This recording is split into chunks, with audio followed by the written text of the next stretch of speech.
So let's make this discussion dynamic. We're going to talk about the waste of taxpayers' money in other countries than Poland, because all the Polish wastes are here. So let's talk about the other countries, specifically about Germany, Slovakia, Portugal, and maybe also European Union. We've started with Peter with his presentation. You said that you have around 60% of overall tax burden in Slovakia. This is the tax side of the problem. You also told a lot about the expenditures, like in absolute terms or compared to the GDP. But do you have a problem like we do with the waste of taxpayers' money? Can you give us some examples? Maybe you don't have this problem. Maybe you know how to fight it. If so, please also share this mystery. Okay. You can use this mic. If I should mention all examples of wasting, we can discuss very long, 2, 3, 4 hours. But I can mention maybe the crucial examples. For example, in social area, because as I indicate in my presentation, this is the key problem. The universal benefits as a very main source of wasting. I can show you example in Slovakia. We have universal child benefit, from which only 5% is directed to parents in material need, and other part, this 95% is for people in middle and higher income, and therefore I propose to cancel and keep only for poor. And it is a very significant savings, for example. And other example is, of course, the unsustainable pension system in Poland, in Slovakia, in EU. This is a problem not only for today, but from many years into future. And the replacement ratio is too generous from a public sector. We compare to net wage, because we have net pensions, and this is almost two-thirds, 67% replacement ratio. This is absolutely unsustainable. It's only 2 examples. I can prolong with oversized highways, corruption in Slovakia. It's a very huge problem. Mainly during previous governments, Mr. Fico, and unfortunately our new government is again with the Prime Minister Mr. Fico, and I'm afraid in future in Slovakia, not only from a financial point of view. So this is maybe quite an important update for us. What are the plans of the new Slovakian government in terms of public expenditures, in terms of tax system? Did they share already some ideas? What do they want to do? I don't know, because we have we have not a new government.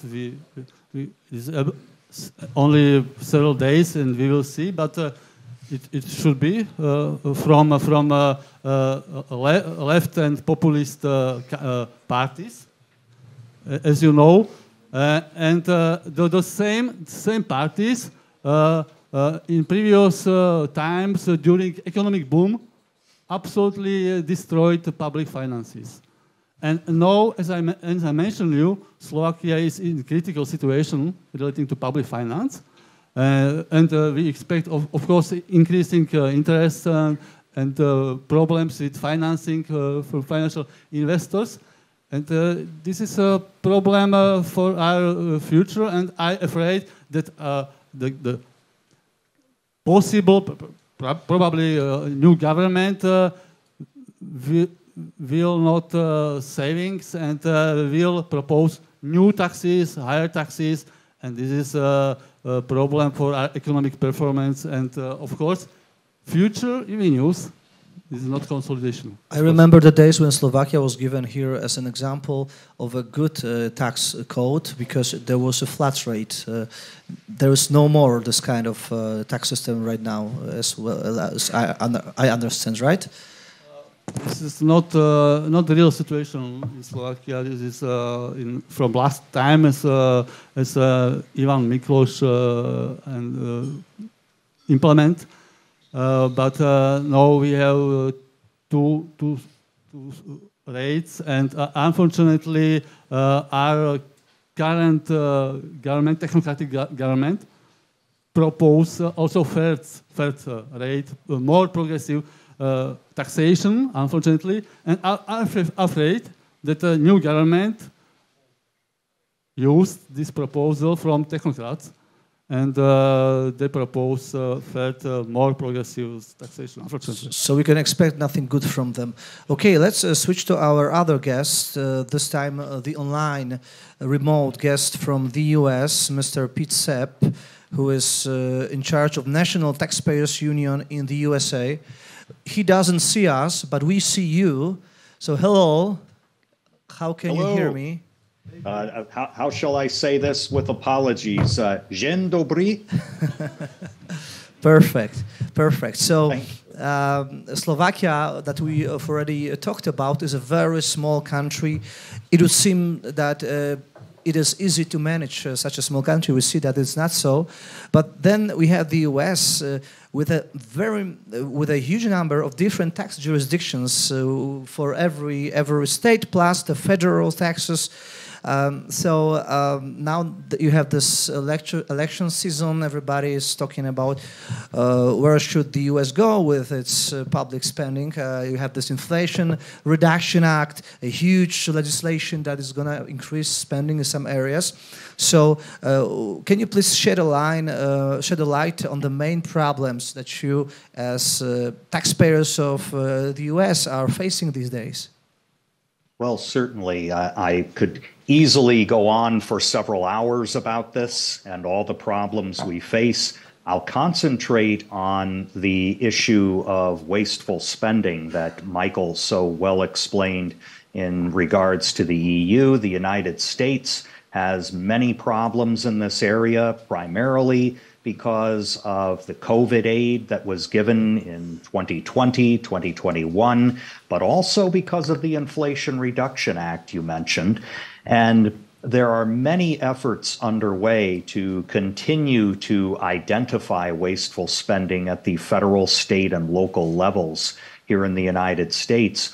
Actually, we do get help from some politicians in this country who want to take credit for reducing wasteful spending or discovering wasteful spending. Whether they're honest about it or not, we certainly try to take advantage of it. There are two compendiums by two United States senators here, Senator Rand Paul and Senator Lankford of Oklahoma, and they compile, using their own staff members' research and time, a number of records that are available from the federal budget and our executive branch that outside organizations like mine cannot access. And so their reports are very valuable. It's called the Government Waste Report from Senator Paul, and from Senator Lankford, Federal Fumbles, a rather clever title. These can become the basis for legislative action in our United States Congress, assuming that our Congress is functioning normally. It is not currently doing so right now because our lower chamber does not have a leader right now. But we do believe that there are additional opportunities for researching wasted spending as well as publicizing it and obtaining action at all levels of government. We have partnered for many years with the organization Citizens Against Government Waste in compiling examples of wasteful spending that are available to the general public. This is done through what is called Freedom of Information laws. These are laws that allow citizens to petition the government here to release records that are not normally made public, but at least are not secret or classified as a matter of national security. The Taxpayers Protection Alliance, which is a great ally of ours, does the same thing as Citizens Against Government Waste, but at the state level, assisting state organizations within the United States to research government waste.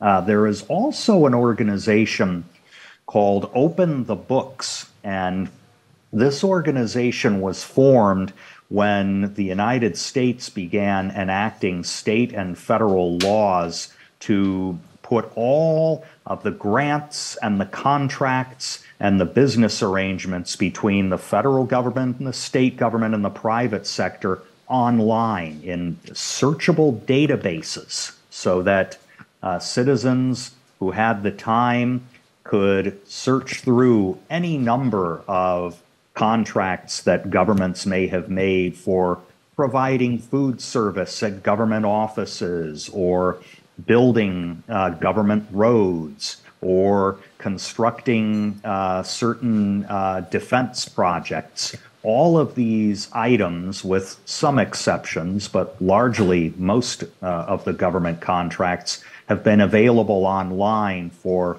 about 10 years now. And this has provided an excellent source of information for us to determine where some of the most wasteful practices are occurring. There are a number of organizations internationally that have made good use of this information in their own countries as well. The National Taxpayers Union is a member organization of the World Taxpayers Associations, with which many of you are already familiar. And several of our colleague organizations have created similar laws in their countries or similar reports. And they have also used publicity mechanisms that I think have been very helpful. In Canada, the Canadian Taxpayers Federation has actually employed former journalists to help them investigate government waste. They hire them directly and have them on their staff. The New Zealand Taxpayers Union has created a special website for government employees to report instances of government waste that they see on their jobs every day, while the Taxpayers Alliance in UK works directly with reporters of established media outlets to publicize government waste. We have done some of those activities, but those three organizations, I believe, have done by far the best job in working with media and publicizing some of the worst results in among our members here at World Taxpayers Associations. I would also say that some of the worst problems that we have seen in COVID aid, the various responses to the pandemic, have indeed been in the provision of public benefits. It is being widely reported here in the United States that the loans, the assistance to businesses, the assistance to individual households, and the unemployment assistance all have waste and fraud rates of between 25 and 35%, which is quite terrible even for the United States. Normally, the so-called improper payment rate in programs such as these is between 10 and 12%. So The rates have been double, even triple that amount because of all the COVID aid. And one of the responses that we have tried to develop is what we call a policymaker toolkit. This is gathering the best possible advice from experts in the administration of unemployment benefits, for example, for workers who were out of the job because of the pandemic, finding out which of our 50 states were responding best for eligibility requirements, for preventing actors in other countries from claiming benefits, for properly administering the unemployment taxes while the benefits are flowing out. We've gathered all of those experiences into specific proposals so that each executive and legislative branch in each of our 50 states can benefit from that experience, implement reforms, and join the federal government in attempting to recover some of this lost money, which is now well above $400 billion US, just massive. There are other reforms that we would like to see enacted. Sunset laws, for example. This is a law that requires the periodic review of every budget program. In other words, in Texas, one of our larger states, there is a 4-year review process where 1/4 of all of their programs undergoes an audit and a review each year to determine whether money is being spent efficiently and effectively. This happens another 4th for the second year, another for the third, the final one for the fourth, so that every 4 years, every department in the Texas government undergoes an evaluation for its efficiency and effectiveness. We believe that would be a very desirable law to have at the federal level and in all states. We also need to work on what we call whistleblower protection laws. These are laws that allow employees at companies which contract with governments or government agencies themselves to blow the whistle. In other words, expose wasteful spending without fear of retaliation on the job from their employers. That is a very important protection to have in place because whistleblowers always see this wasteful spending as it is occurring rather than after it has already occurred, and a very important reform to have in place. I could provide many other examples of waste, many other reforms to recommend, but I realize we only have about an hour for this session.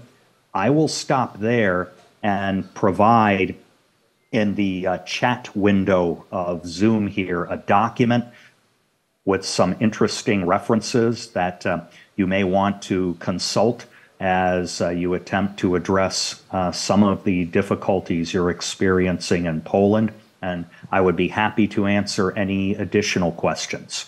So maybe I just, before I go to other panelists, I'd like to ask you one question that is relating to the intro done by Tomek Wróblewski. So he mentioned that we live in a very, very disruptive era. We have problems here and there. We have war in Ukraine. And this is one of the topic of the American debate, public debate, what to do about this. Because it seems that the needs to help others are increasing every day. Now we have Middle East. The U.S. taxpayer is also funding help to Israel. And how do you perceive this kind of spending? You know, here, yes, for example, in Poland, we do not perceive American taxpayers' money funding Ukraine's help as a waste. From our perspective, it's not a waste. I'm wondering, what is your opinion on that? Yes, it is not necessarily a waste, but that is separate from the question of whether it is affordable. And one may say that, well, the United States has inexhaustible resources, but it doesn't.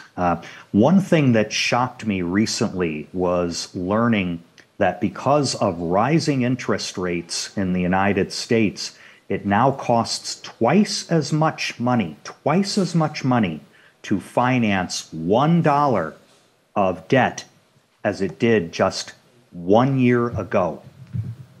That is just shocking that our interest costs incurred by our government for going into debt have doubled in the space of a year. And we don't see where that is going to end. Down the line, as we continue to refinance our debt, that will show up in interest payments in our federal budget that will well exceed $1 trillion and will approach $2 trillion US probably by the end of this decade. What do we do to ensure that money is spent effectively for Ukraine and for Israel? There are several recommendations we have made. We believe that there should be a special inspector general office empowered in the United States to oversee all funds that are provided for aid to Ukraine and aid to Israel.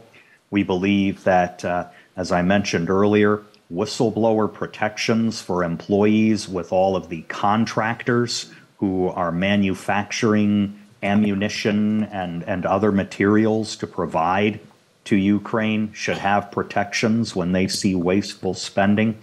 I would also think that we must re-examine our priorities, specifically in the defense and national security area. And that's where we can build coalitions with other organizations that may not ideologically align with ours, but believe that money is best conserved as much as possible in this area. I mention this because we work regularly with an organization, U.S. Public Interest Research Group, a left-wing organization, to come up with ideas that we can both agree upon, NTU and U.S. PIRG, that could help to reduce U.S. government budget deficits, mainly by shifting away from wasteful spending items in the national security area. I will explain just one. We constructed a U.S. naval ship called the Littoral Combat Ship, the LCS.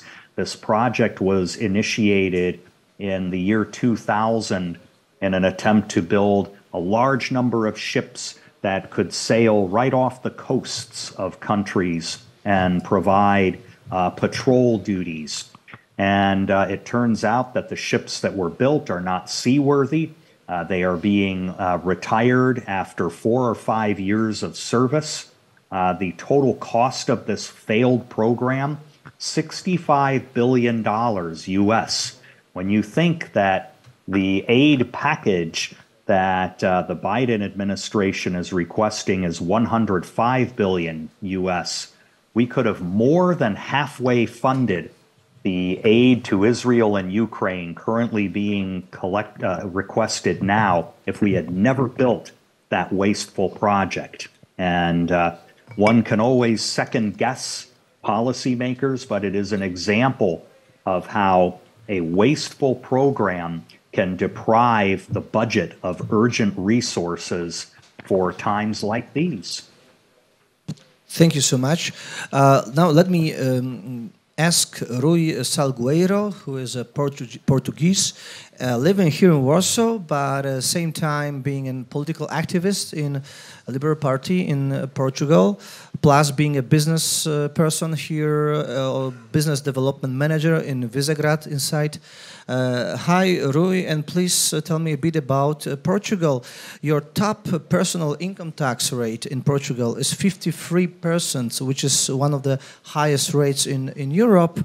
But at the same time, Portuguese people seem to be very much into interventionism. They like socialism. They like redistribution.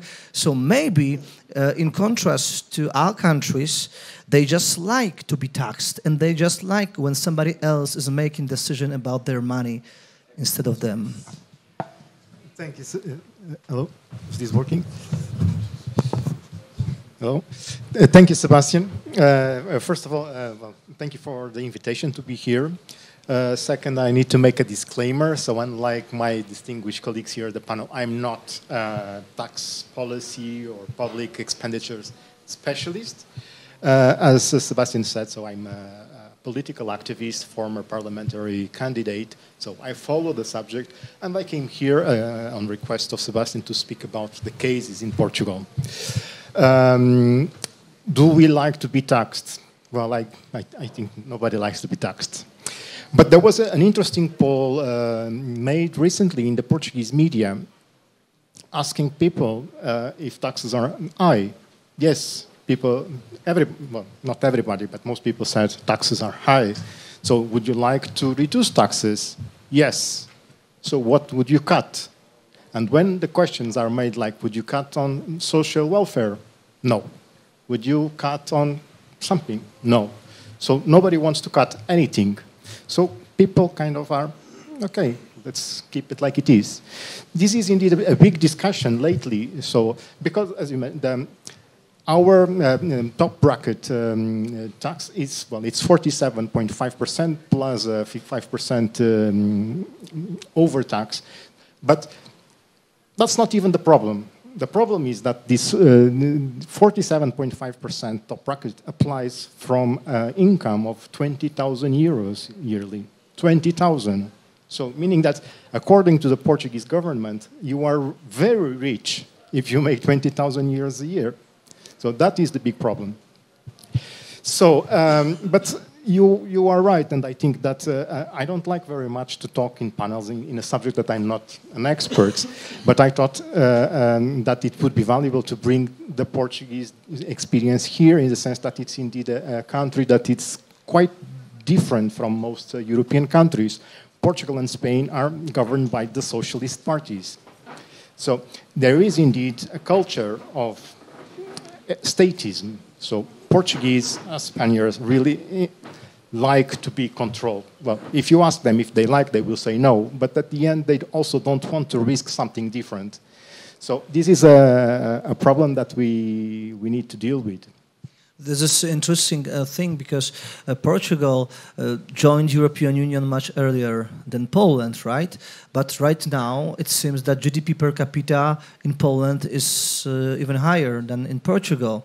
So would you say that this mentality, like statist mentality, pro-taxes, pro-intervention, pro-spending, contributed to this downgrade in Portugal well-being?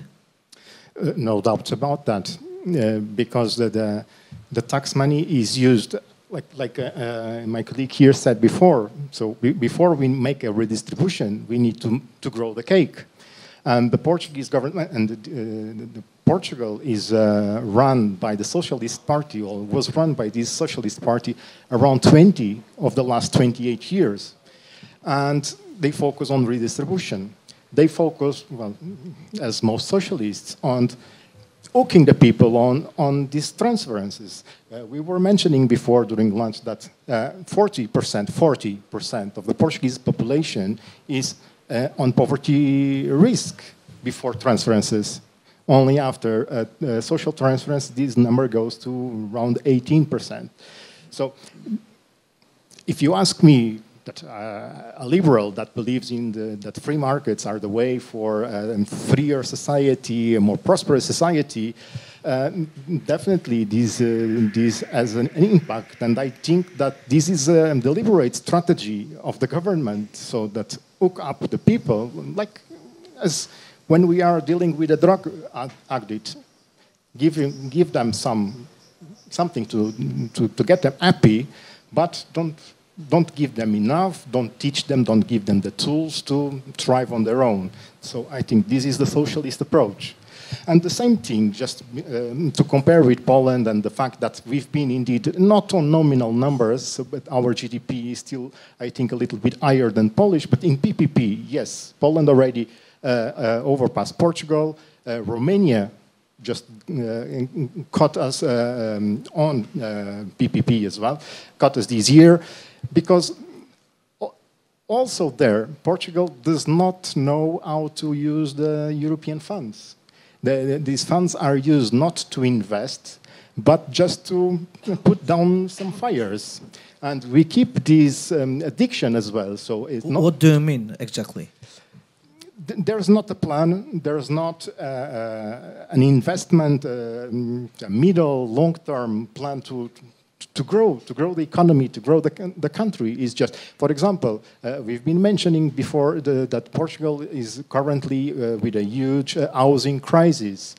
There is a certain amount of the recovery and release fund that is dedicated to housing. However, the government didn't know didn't do anything with it. At the moment that we are speaking, we are currently, we met 17% of the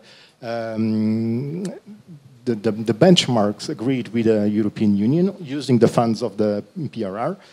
And a couple of weeks ago, our Prime Minister went to Brussels asking for help to solving the housing problem. So we are hooked on this help. They don't know, this government does not know how to govern the country, and uses this money that falls from the sky, falls from Brussels, and to distribute to the classes that are complaining, striking the most, the loudest, but does not make any structural reform. There's no reforms in Portugal, since I remember. Well, you live in Poland, you work in Poland. Where do you pay your taxes? In Portugal or in Poland? I pay my taxes in Poland. So if you compare those two systems, which one is better? Poland has not the best of the tax systems, but Portuguese is worst. And it's not so much, I think that the problems are not very different, are not exactly the same, but are not so different in the sense that it's not so much the tax burden that it's high, but it's not even the biggest problem. It's the complexity of the system. So, for example, if you are a corporation, if you're a company, you need around 62, 63 days of a person working to take care of your taxes, so of your administration with the tax office. So this is, well, it's 62, 63 days that are not used to produce wealth in a company.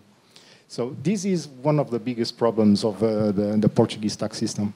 Thank you so much. So, well, complexity of the tax code is also a problem of Poland and probably all of the countries in Europe and everywhere else. And so leaving the level of taxes aside, let's focus on that, Michael. This is the question for you. Your tax association is very old. It's been functioning 75 years right now. So you probably have a lot of experience how to make it easy, how to make the complex tax code easy. What are the best solutions to do it? Not to give up, to criticize and to try to lobby better tax systems. Our problem is similar to yours. We had a conservative government before with Merkel, but she was more left-wing oriented, also distribution, increase of taxes. And I think the most important thing would be to generate trust. So if you have a government changing tax laws every year, why you should invest? You need security. I think the tax itself is not the problem. The tax bureaucracy and all the work you have to invest. So there are many, many potentials to reduce bureaucracy. In Germany, our chancellor said, "Now, yes, I understood. I want to do and we will do. But let's measure him in 4 months if something happened." And I think that's what we have to do. That's why we need these associations like Warsaw Enterprise Institute and the taxpayers and other organizations to remember politicians what they promised. Listen to Merz now as an opposition. If you would have done this with the Conservative Party all time, then there would be an increase of wealth. But now in opposition, it's much easier than in the government, and it's easier to spend money than to say, listen, we have to do something, we have to invest. We cannot spend money, we have less transfer payments. And that's our experience, and there's a European taxpayers movement that we collect good examples like Slovakia with the 3 times flat tax. And I know Ivan Miklos very well because we supported this tax reform with some lobby groups, and it was a success story. And he increased value-added tax, and he cut down corporate income tax and income tax. And the second year had more revenues. It was a success story. So politicians are afraid to cut taxes because they have only a linear thinking. It's a self-financing effect. If you cut down taxes, you have more growth because you have more investment. You have in Germany, people think about how to avoid to pay taxes. Lots of energy. I gave a lecture last Thursday. A big corporate. She has 60 revenues out of different countries. She said, Michael, yes, nice what you told me. Tell me what I can do with the tax, what I don't know. So listen, I must know your case, but you should spend more energy to generate growth and trade. And it's a loss if you have really to work with this tax system, tax declaration. And that's what we learned also from Estonia. It's a very simple tax declaration. For sure, a simple system is not an individual fair system. If in Germany we have a complex tax system, why? Because we want to be fair to everybody. And that's why it's a problem in the system itself. That's why it's so complicated. So if you want to do something in Poland, if you want to do something in Portugal, make simpler tax laws and put the power free, the energy to invest. That's it. Let me refer to the black book that you are also producing. You are pioneers here, probably. So when we were working on our book, obviously we had examples of the waste on the local level by the local governments and of the waste by the central general government. In Germany, what kind of waste is more problematic, widespread, the local or the federal government waste? Because you have different structure of the country, much more autonomy on the land level, right? Yeah, but it's what I tried to explain. It's not only the amount; it's also tax bureaucracy. If you do not get a license and then the administrations realize they are not responsible to it, it's a problem. It could be €1,000 if it's waste. If you have 2,000 villages in Germany, in Bavaria only, it's a wrong role model. And they should learn more from bad practice too, and we communicate also good practice. We award positive results too. So the government, the size of waste is also important. If the city of Munich increase $1 billion, increase, or the airport in Berlin increase, but it's not only the amount, it's a structural problem we have in the increase of building costs, for instance. And if you build private, you will not have an increase 400, 500, 600%. Or as an entrepreneur, you could not finance it. But if the state is paying it, and in Germany you must know if the theater I mentioned in Coburg, 2/3 of this are paid by the state of Bavaria. So, or 3/4 are paid of the state of Bavaria. So it's not for the city itself, it's not too expensive, but for us it's independent. The taxpayers, in total, we pay everything. So I think the cases are different, sometimes similar. We write, sorry, I cannot read in the Polish English, but we try to write it simple and like funny storytelling. And we have a very interesting partner in a TV show, Mario Barth, since years. He publishes our cases as a movie with comedians. It's 4 times a year, and I think they will continue the next 10 years. It's a commercial format. We just contribute with our cases, and people have a high interest in these stupid things. They cannot believe if a road is built or a bridge is built and the road is not existing. But there was a plan to build a road, and the bridge came, but never a road will come now. So we make pictures of this, and you would say, who is responsible? No one. No one is responsible. So and that's what makes me angry. Someone should be responsible. Even go to court. We try to these cases must be punished because it's a stupid case.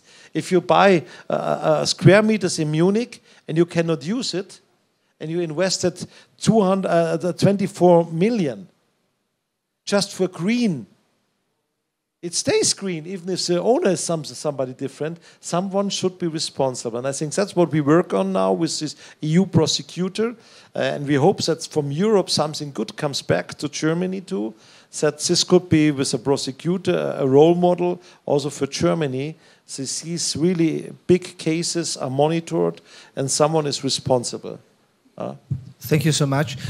Tomek, I'd like to ask you not about Poland, not about Germany, but about the EU. So there was this book years ago, probably around 20 years ago, published titled The Great European Ripoff, and this book described how the EU wastes our money. We don't have, of course, the common taxation system in the EU, but we do have a common budget targeted at most to the green transformation funds, common agricultural policies, or regional development. So you are a part of this European Social Economic Committee. How do you think, is this still a problem? I mean, wasting EU money for those three spheres I mentioned, do you think they are used effectively, the funds, or maybe there are some problems? So Michael, in his presentation, did mention some troubles with the COVID aid package that was fraudulently used to other purposes. But please give us more general look on that. Well, obviously, EU is kingdom of waste, partially because it is, when we talk, and Michael said about it, about the politicians are not responsible for the deeds. Actually, in case of European Union, is even more vivid. I mean, this is very difficult to pinpoint who is responsible for decisions. Decisions are made in a wide group of people, bureaucrats coming up with ideas, and then it's approved by Parliament, and you can't really pinpoint where it comes from. And there's this huge desire and arrogancy, to desire to regulate, and arrogancy that bureaucrats believe that they have all the smarts of the world, and people are unable for themselves. Like one of the ideas that was discussing recently in European Commission should be European standard for how to, what should be pressure on your tires. Like nobody, like people who never drove the cars, and they have no slightest idea what should be should be one norm for whole Europe. I mean, besides of how stupid it is how much time it's consuming, how many people are working on it, how many people are discussing it.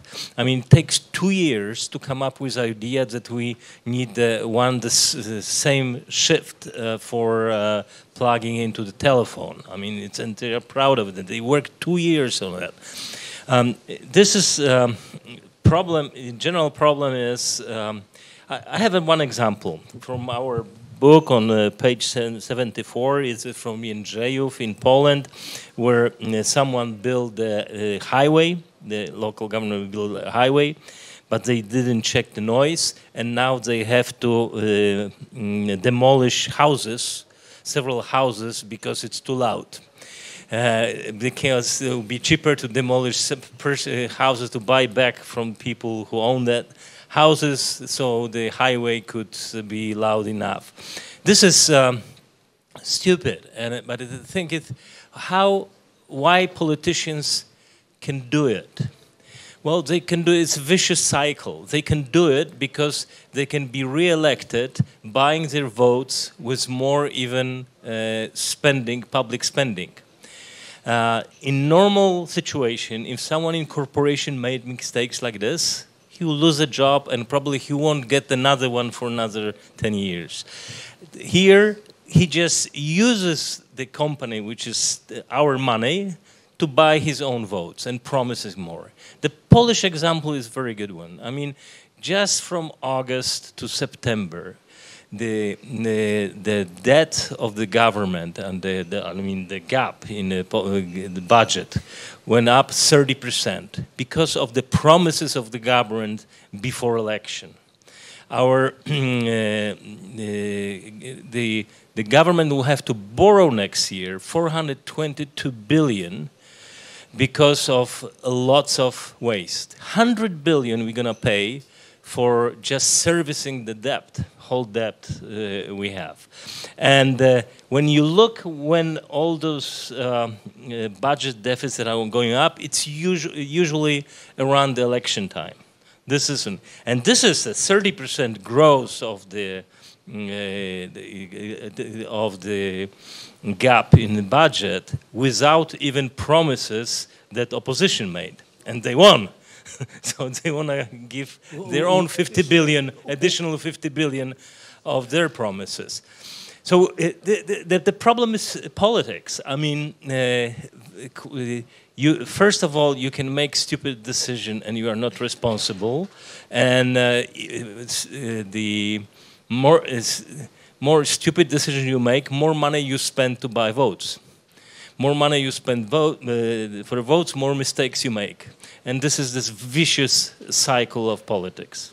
The fun thing is that there is economic research on the effectiveness of buying votes by increasing public expenditures, and it just simply does not work. It's a myth that politicians believe that it works. It doesn't work. So once you are in office, you cannot effectively buy votes. You believe that you can. That's why you are increasing the expenditures. But in reality, it just doesn't work. And now we have a clear proof on this on this here in Poland. The party that just tried to buy votes lost the election. No, but be fair. Opposition promised as much as they did. Yeah, but this is a different thing. You promise that you will do something. Yeah, okay. Can I say something? Yeah, please go. Because your question was about waste in the European Union. Yeah. And we cannot speak about waste in the European Union without speaking about the weekly commute of the European Parliament between Brussels and Strasbourg. This is, I don't even have words for this. So what on earth justifies that all these I don't know how many, 760 MEPs with all their assistants and so on, take a train every week to go from Brussels to... So this is the clearest example of how the public money is wasted. Where is Greta Thunberg protesting against that, right? Okay, now I have time for the audience to raise questions. If there are any, please feel free to ask our panelists.